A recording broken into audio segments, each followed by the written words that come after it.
minority is ramping up pressure on the government, demanding the immediate release of the former boss of NEIP, Kofi Ofosu-Nkansah, describing his detention as unacceptable and a clear power abuse.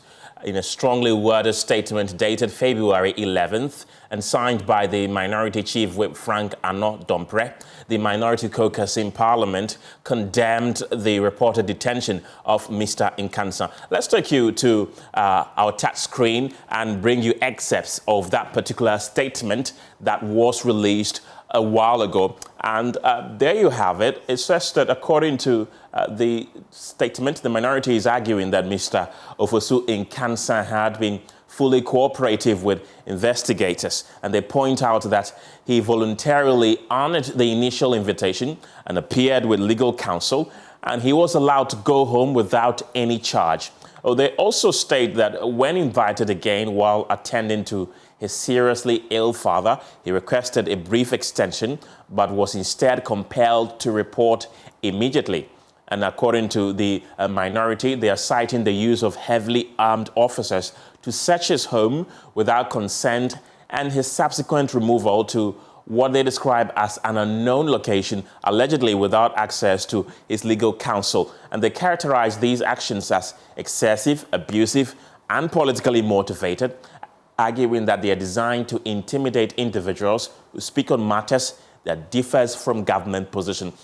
So this is excerpt of the statement that the Minority Caucus have released, and they say that the manner of the investigation is undermining the rule of law and democratic principles. They're arguing that investigations must be conducted in a civil and dignified manner as permitted by the laws of Ghana.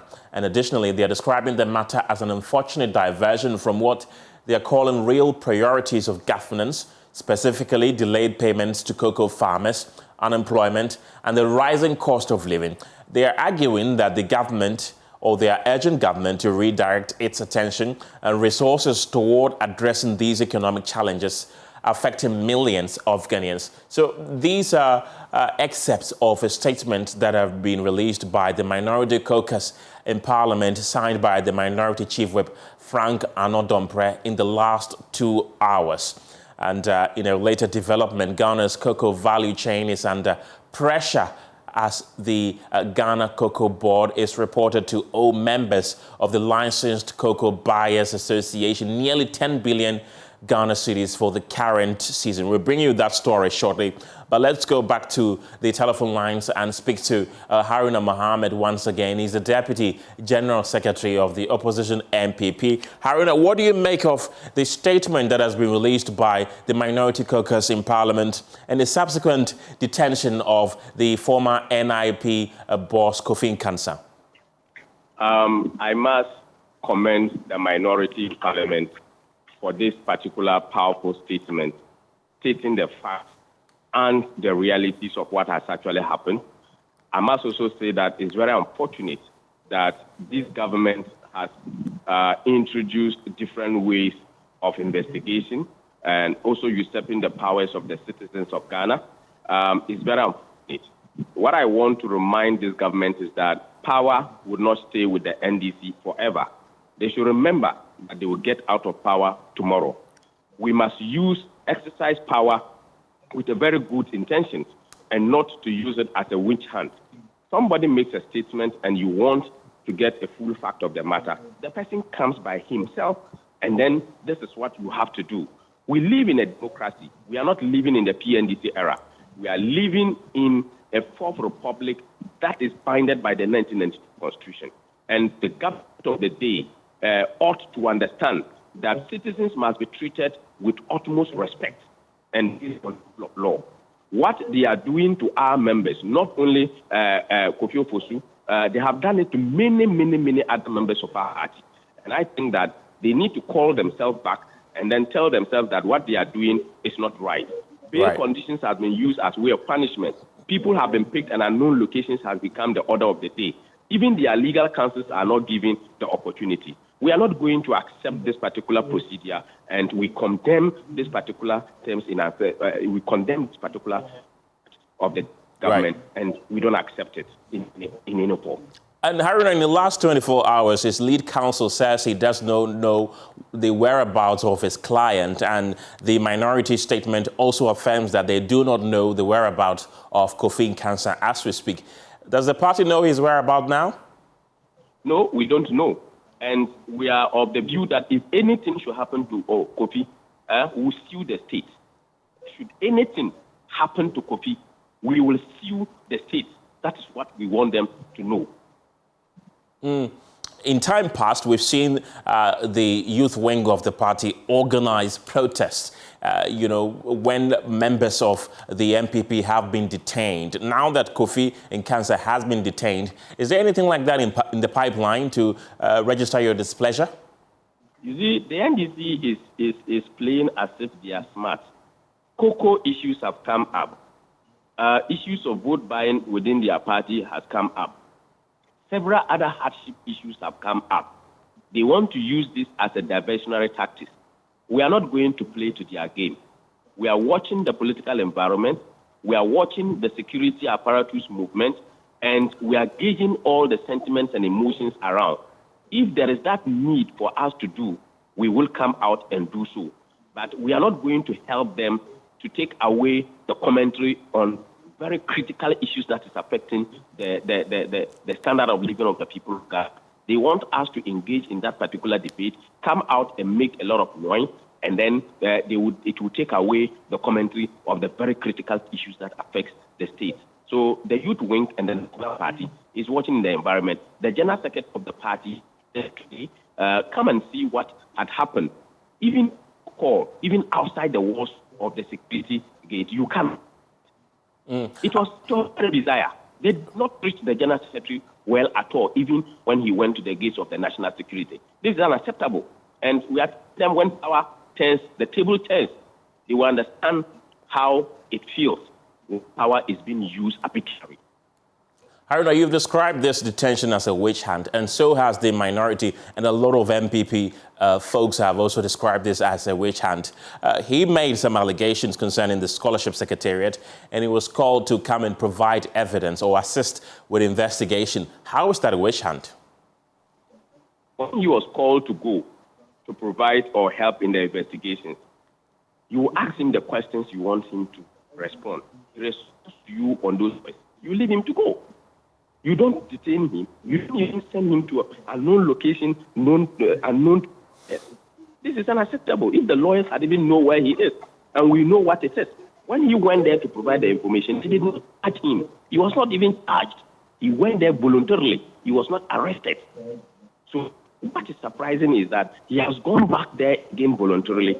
This is what is happening. And that is why we're saying that it don't mean what they want. It is just a political witch hunt and political persecution. What's the way forward for the MPP? What actions are you going to take with regard to this arrest and detention?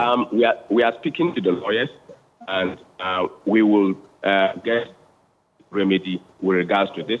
We are very much focused and certain that we are going to use the rule and mind the NDC that we are in a democracy, we are working with the constitution, and nobody should think that because a judge has said that nobody is equal before the law and that there's an animal farm kingdom in this country and anything can happen. No, we are going to accept it. That cannot be applied.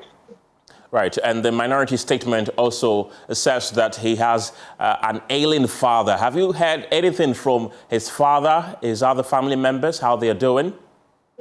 For now, the father ought not to be informed of what is happening because of condition.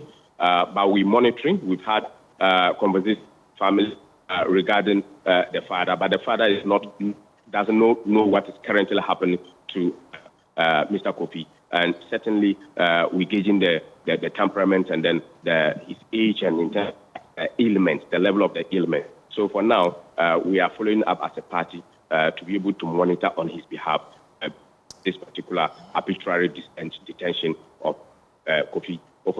And are you giving any timelines as to when he should be released? And if he doesn't, something is going to happen. Are you giving any timelines as a party? We'll speak to the lawyers and what we have to do or give a certain timelines with regards to that. I have to hear from the lawyers with regards to efforts that have been made so far and what intervention has been made so far, and the outcome from that will inform a decision of the party going forward. Haruna Mohammed, glad he could join me this afternoon. He's the Deputy General Secretary of the MPP. Let's talk cocoa, because Ghana's cocoa value chain is under pressure as the Ghana Cocoa Board is reported to owe members of the Licensed Cocoa Buyers Association nearly 10 billion Ghana cedis for the current cocoa season. The association is warning that the mountain arrears are placing enormous pressure on farmers, purchasing clerks, and banks, threatening the stability of one of Ghana's most critical economic sectors. Well, some farmers say they are considering selling their farms or smuggling cocoa beans across borders in search of immediate cash. Speaking at the inauguration of the Presidential Advisory Group on the Economy today, President Mahama bemoaned the poor handling of Ghana's cocoa and oil sectors in the past, admitting the country failed in strengthening CocoBod's capacity to syndicate effectively. He said the issues being raised are not about assigning blame, but drawing lessons and taking responsibility. We are all qualified and experienced enough to know that we face a tough road ahead, regardless of the progress we may have chalked up to date. As a nation, we find ourselves again in debt distress after having previously declared HIPIC and solemnly assuring ourselves that we will never return to such a position. That experience should have permanently altered our fiscal culture. Unfortunately, instead, we dissipated significant buffers and stabilizers that would have shielded our citizens from the painful domestic debt haircuts that they ultimately had to endure. We must confront this reality honestly. After investing in 3 oil fields and positioning ourselves as an emerging petroleum economy, we allowed policy inconsistency and investor uncertainty to drive existing and potential investors to competing jurisdictions. The result has been a declining trajectory of crude oil output at a time when we should have been consolidating gains and building resilience for the energy transition. Our handling of state-owned enterprises has also been uneven and at times haphazard. Weak governance frameworks, political interference, and inadequate financial discipline undermined institutions that were once engines of stability and credibility. We failed to raise sustainable funding for cocoa and the Cocoa Board's capacity to syndicate effectively, something it had done successfully since the early 1990s, and this was severely impaired. These are not points of blame, they are lessons in responsibility. Ghana's economic history teaches us humility. We have deepened our capital markets, expanded the range of domestic bond instruments, yet we have also experienced painful setbacks, including debt distress and decline in investor confidence. Our task now is correction without amnesia, learning from both our success and our failures. I pause here because I want you to be part of the solution and ultimately part of the success story we must now write. Your counsel must help us rebuild credibility, restore fiscal discipline, attract investment, re-anchor expectations, and re-establish Ghana as a serious, predictable, and competitive economy. Well, that's President John Mahama a while ago at the Jubilee House. And speaking on PM Express, President of the Licensed Cocoa Buyers Association, Samuel Adimado, said the prolonged delays in reimbursement have left key actors in the cocoa chain heavily exposed financially. So I also need to indicate to viewers that apart from this situation has brought us to this table, for the past 7 years, the LBCs have been pre-financing the cocoa business. Past 7? 7 years, 7 good years, where we go to the banks, borrow money, go and buy cocoa from farmers, and then we deliver to CocoBod, and then we wait until we are paid. And in our press conference, we indicated that 2023-24, where we went to borrow from the banks, delivered cocoa to CocoBod, and it took 9 months. 9 months before we were paid. Nobody heard of us. Now, as a result of this model that we felt that it would have, all things being equal, there wouldn't have been problem. The truth of the matter is that we owe the banks more than the farmers. Of course, the farmers are major principal actors. So obviously, once we owe farmers, and any of them, irrespective of their number, making noise, we need to address that. And we needed to set the record straight. Setting the record straight because our principal financiers, that's the banks that we have borrowed money from, we need to also indicate that we have not Nicodemously, let me put it this way, gone for the money from CocoBod and then we have refused not to pay them. But CocoBod also owes you money. Yes, that is CocoBod is our principal. How much you know? To go specific to the figures, as you know, some have indicated 10 billion and 10 billion what? Ghana cedis, and CE indicated that it's around 11 billion. Now, let me also use this opportunity to indicate that it is not only this current season. Some of our members, 2025-26, 2 years ago, have not been paid. And on this channel, I indicated that to the tune of $185 million. They've not been paid. We haven't come out to raise any issues. So the situation is more complex. So CocoBod must find between 10 and 11 billion. Correct, as the issues are. And for CocoBod's head of public affairs, Jerome Kweku-Sam, while acknowledging the challenges confronting the sector, he cautioned against politicizing the issue. He's insisting efforts are underway to stabilize the industry and address the financial pressure. I think that as it has, the CE has indicated, it is important for me to also stress the point that under no circumstance should the cocoa farmer face the challenge that he or she is facing now.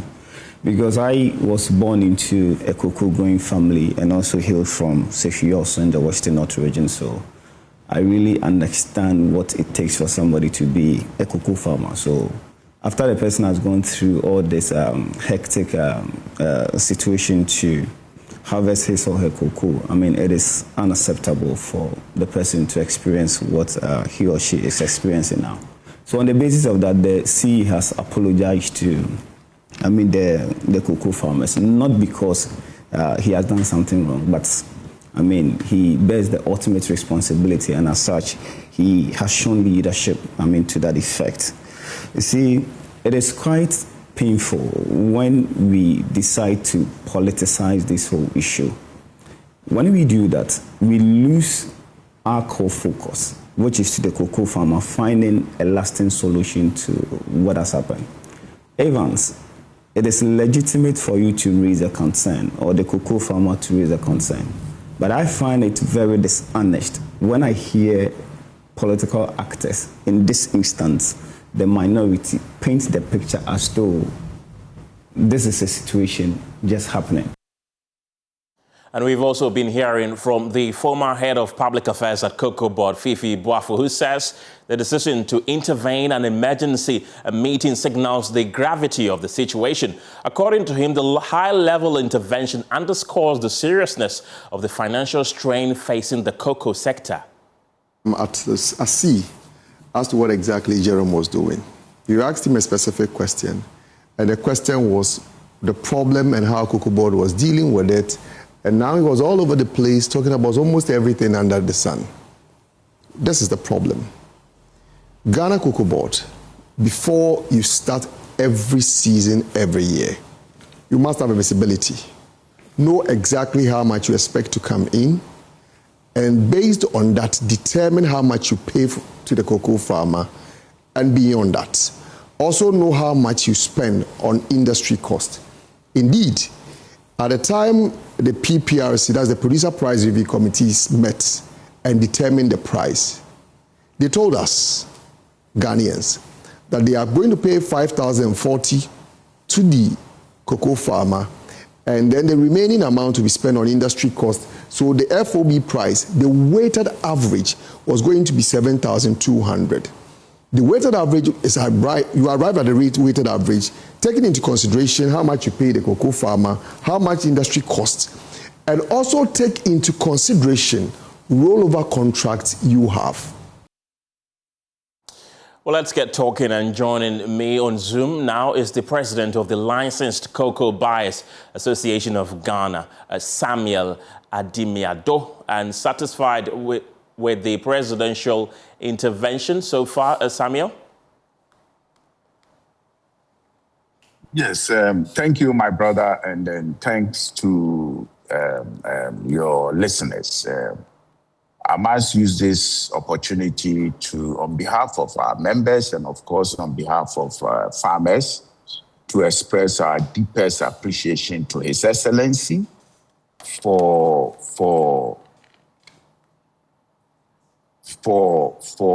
the promptness that he has attached to our call. It is relieving that the first gentleman is following discussions and has come in to act. We hope that together with CocoBod management and major key advisors of His Excellency, will have an amicable solution and a permanent solution to the challenges that we have been confronted in our cocoa industry. As I alluded on your platform, the situation did not start during the reign of Randy Abbey. It started 7 years ago, where some of our members have collapsed because of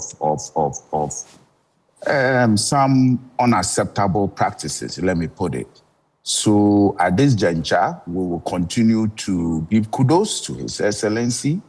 We will also continue to thank CocoBod management that they have listened to our suggestions and have been able to approach the Ministry of Finance. And today we are having the prompt and full attention of His Excellency. Right. Thank you. I want you to hold on for me. Let me bring in the president of the Concerned Farmers Association, Nana Obwade. Nana, what do you make of government's intervention on your concerns, although a concrete decision has not been taken yet? Yeah, well, good afternoon to your viewers. Well, it is nice that the president himself has really listening, and then he has also heard some of our concerns, and then quickly has intervened and then set up this kind of cabinet for a meeting. But also, we are also looking forward, as we had a meeting earlier on with the CEO of CocoBod, assuring with the farmers that very soon our money will be paid, and then farmers will be okay. So for now, we are waiting to receive the money that will be given to the farmers. Right. This was an emergency cabinet meeting, mainly because of this issue. Mr. Adimiado, let me come to you. What are your expectations after this issue after this emergency cabinet meeting is concluded? Yes, thanks, my brother. Yesterday, we had a fruitful discussion with the management of CocoBod, which took us almost 5 hours. And certain recommendations were tabled. I believe those recommendations would be passed on to the presidency if possible, and then the cabinet will also be notified. Okay. So we believe that these recommendations is not just looking at the funding issue where we pay the debt, but we are also looking at now the rest of the season, how do we mobilize money to go in and bring the cocoa that is on the field in our warehouses and cocoa that the farmers are harvesting and processing. Right. And then also we'll look forward beyond 2025-26 cocoa season. How are we going to position ourselves as a cocoa economy to make sure that we take advantage of all the dynamics in the global cocoa world? And we had farmers threatening to sell their cocoa farms to illegal miners. Others also threatened to smuggle their cocoa beans to neighboring countries. Is that still a suggestion they have on their plate? Yeah, well, with now, there's nothing like smuggling because looking at the West African cocoa price, Ghana is leading. We have the most expensive cocoa beans now. And those neighboring countries, nobody will be smuggling a cocoa to the place. And even the cartels themselves, I think by now, they'll be learning a lesson to put a stop with this kind of smuggling. But then also, coming with the cocoa that people want to give out to galamseyers or maybe illegal miners or so, there's education that we are giving to the farmers to put a stop to that. If you're a farmer and you give your cocoa to a galamseyer or a miner, we will report you to the police, and then you go to jail. And as the miner too will be going to jail because cocoa, the tree belongs to the state, and cocoa is for the state. It is not for an individual person, as we all know. So that is why we are very serious that we want to meet the president after he has met the cabinet discussing this kind of issue. There's some pressing issue which if care is not taken, that one our cocoa will be gone forever. Because now, today, we are talking about how farmers have to get their money. But tomorrow, we'll be also thinking about how our cocoa trees will be protected. And that is our serious concern. Because now, as I'm talking to you, our cocoa trees are going. Others are inside. They are destroying it. When you go to a place like Abuakofe, there's a woman there. They've destroyed all his cocoa. And the illegal activity, minor ones, are going on within our cocoa farm. That is why, seriously, we want to meet the president today or tomorrow to discuss this serious pressing issue. If not, I think it will escalate, and then at the end of the day, we will not have a single cocoa tree in this country. Right. And what are expectations from this emergency cabinet meeting? We are expecting the money to come. That is what we are expecting. So at the end of the day, we are telling our farmers to come down. Now that the president has intervened, the money will soon be in their pocket. Gentlemen, thank you very much for your time on the show this afternoon. Now, Ghana's biggest aluminium smelter, the Volta Aluminium Company, Valco, has been in the spotlight working with workers mounting pressure for the resignation of the chief executive of the Ghana Integrated Aluminium Development Corporation, GIDEC, Redolph Chumesi Ankra, accusing him of mismanaging the company's operations. Well, GIDEC is the state agency mandated to develop and manage Ghana's bauxite resources and drive the country's integrated aluminium industry from mining and refining to smelting and downstream manufacturing.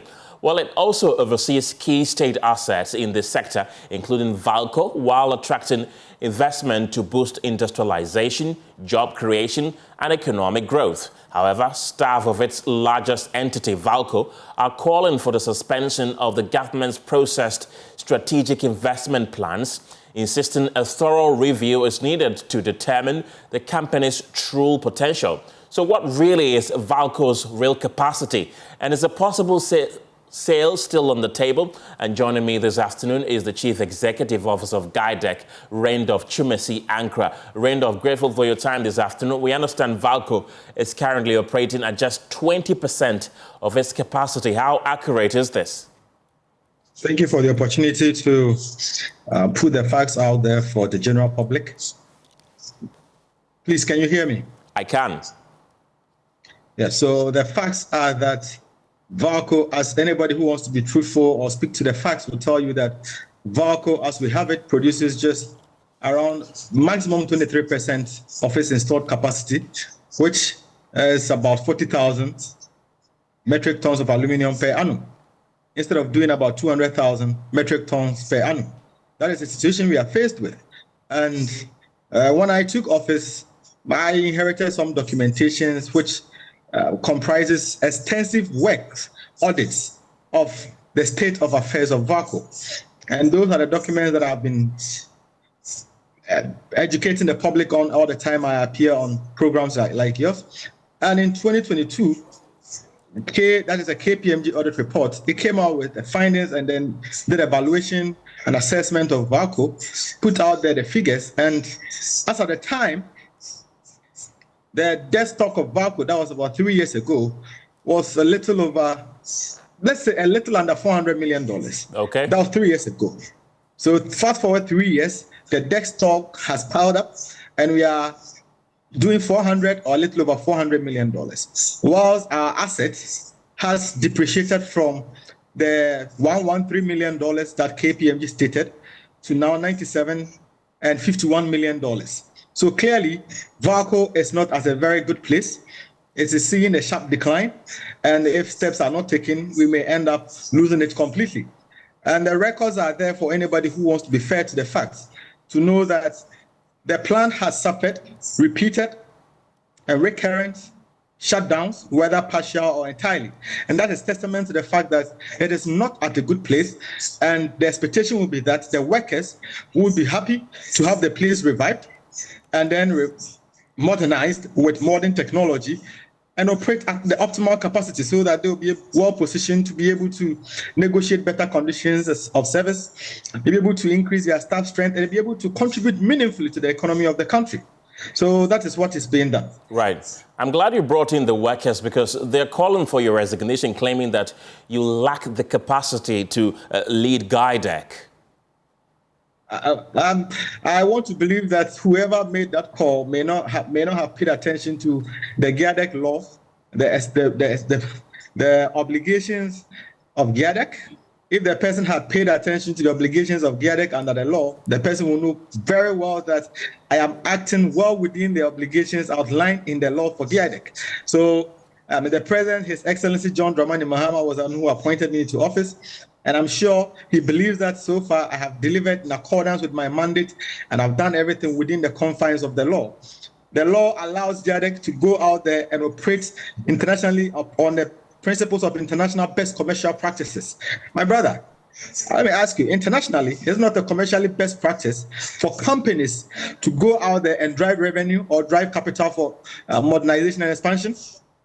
It's not part of the international best commercial practices for failing companies to go out there and ask for co-ownership in exchange for equity to keep the company sustained and running.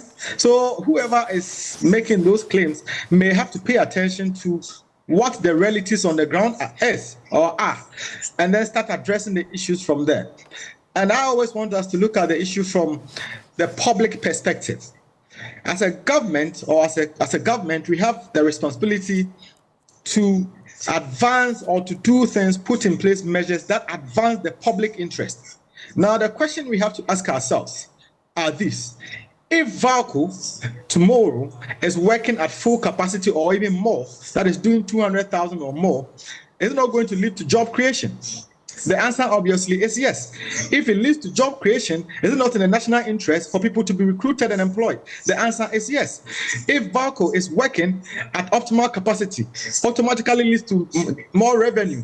The question is, will the country be a beneficiary of the revenue? The answer is yes. If the country becomes a beneficiary of that revenue, who are the ultimate beneficiaries of it? Ghanaians. So these are things that we have considered that aligns with the interest of the public. And therefore, we have to take the steps that would optimize that interest and not just serve certain parochial interests or views of a select few who know the facts but have decided to shift or sweep it under the carpet and propagate other things. That is not what we've set about to do. We have set about to ensure.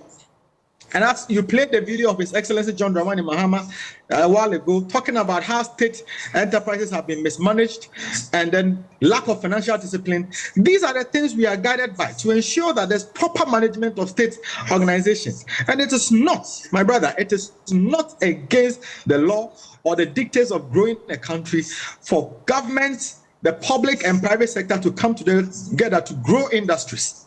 It has never been against any practice or any state principle.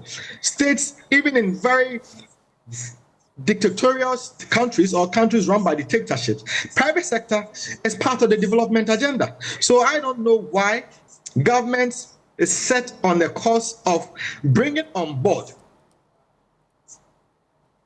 to build or revive a collapsed state asset or state company, and some workers are up in arms. Right. I don't know why. Randolph, is Valco for sale or is it looking for an investor? Valco is not for sale. This point has been made over and over, but those who don't want to listen don't want to listen.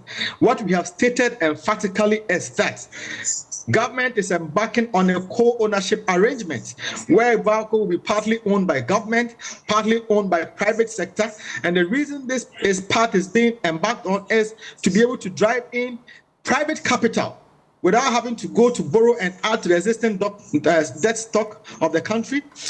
We are going to bring in private involvement, brings in the requisite expertise, be technical and managerial, to help Valco get back on its feet and do what it was established to do. So, my brother, to answer it emphatically, Valco is not for sale. Valco has never been out for sale, but Valco has been out for co-ownership arrangement, and that is what we are embarking on, where government partners with private sector to co-own, share the risk, share the benefits, share the cost, which of course a greater portion of the cost will be that of the private sector to bear. It's all part of the discussions that have gone on. Right. That means you're looking for a public-private partnership. What are the percentages? Exactly. What percentages are you looking at? So, I mean, if you look at the expressions of interest that came together, which were evaluated, almost all the proposals that came in respect of modernizing Valco, where the investors were asking for 70%, because we are asking, the country is also asking them to bring a minimum of $600 million. So they're also asking for a minimum of 70% stake. But that decision is a decision of cabinet. Whether cabinet will agree to 70% or less or more, it's entirely a decision of government. And once government through cabinet decides, we will be bound by it and then go according to that. And how confident are you that this PPA will eventually turn the fortunes of Valco for good? Well, I'm very confident because, one, we have diagnosed the problems to be essentially technological and financial. And if you had the benefit of looking at some of these documents that we are relying on, the baseline technology that the government is asking for is the governing principle for any engagement. And whoever is coming on board has to demonstrate that ability to deploy that technology within a certain time frame. They must also demonstrate the financial capability and the global reach that they have. And these are all things that have been considered in coming to a decision on who should come and partner government in reviving Valco. So I'm very confident, and we have seen the financials, we have seen their books, we have seen their track records. We are very confident that once the green light is given, we'll go ahead and everything will settle in very well. And in due course, those who now do not see what the bigger picture will come to realize what it is government was doing. You've mentioned that a number of private entities have expressed interest in partnering with Valco. Who are those companies? Because the decision is yet to be made, a lot of these companies, I think it was about minimum 9 companies, and a selection process brought about, came selected, settled on one. That one is finally before the sector minister. The sector minister will take the necessary step, get it to cabinet. Once cabinet gives approval, we'll disclose the name, and then all Ghanaians can scrutinize them for whatever it is. And if they are not, but I'm confident that selected companies have the requisite basic assessment that we're asked to use in assessing them or evaluating them. They have the global reach, they have the financial, they have the technology, and they have the ability to deploy power at a cheaper cost for Valco's operations. And that is what was done. Are these Ghanaian companies or foreign owned? It's a blend of both. And how is the selection process going to be like? But the selection process has already been done. The minister inaugurated a 12-member interministerial committee. It was constituted. The committee went through, evaluated the proposals or expressions of interest that were sent in by companies. The committee took the managers behind those proposals or the persons behind those proposals through rigorous face-to-face vetting or interviews. At the end of the day, made a recommendation. The recommendations were acted upon. A decision has been made. In fact, a preference has been made and is forwarded to the ministry. The ministry has also, I believe, consulted and then given its preference or given its position on it to further it to cabinet level for approval. So that's where we are now. Is engineers and planners part of the 9 companies that have showed interest? Engineers and planners has no expertise in aluminium, Valco, and they never sent any expression of interest. I don't know why people are so interested in linking Mr. Ibrahim Mahama to Valco's reviving. I can tell you on authority, he does not even understand. Maybe he does not even want to understand how Valco operates. That is none of his business. He is not focused on what Valco does or what happens in Valco. He's focused. We all know what his expertise are in. His expertise is in mining, extraction of minerals. So if anything, I thought people should be linking him to the bauxite. I don't know why people are interested in linking him to Valco, which is the mid-end or almost the end stream of the process. Right. I'm glad you acknowledge that, because that's the word on the street. And having you, I needed to ask you that, and you've cleared the air. What will be your message to the Valco workers who are calling for your head? Well, I just want to let them know that there's no need for any agitation, because the processes that are being embarked on is for the benefit of themselves and the Ghanaian people as a whole. They all understand and appreciate that Valco is not in a good state. In medical terms, I'm sure we'll describe it as being on life support. And I thought the effort that are being taken is to take it off life support and gradually put it back on its feet so that it can run on its own and be independent. And that is what we are doing. The goal is not to lay off workers, to sack anybody, but the goal is to increase the staff strength, increase production, generate more revenue, create more indirect jobs, so that our people, our brothers and sisters, our parents, our uncles who are in the house looking for jobs, will at least have an opportunity to be employed or have something doing in and around Valco once it is fully functional. And that is what we are doing. So they should be rest assured there are not going to be any job losses, and they should disregard any misinformation and listen to or read and stand by what GIADEC put out there, because GIADEC is the body established by law to oversee this project. And that is exactly what we're doing, and we have their interest at heart. So that's all I want to tell the workers. Right. Randolph Chumasi Ankra, thank you very much. He's the CEO of GIADEC. You're still watching The Pulse. Return shortly with more stories. Don't go anywhere.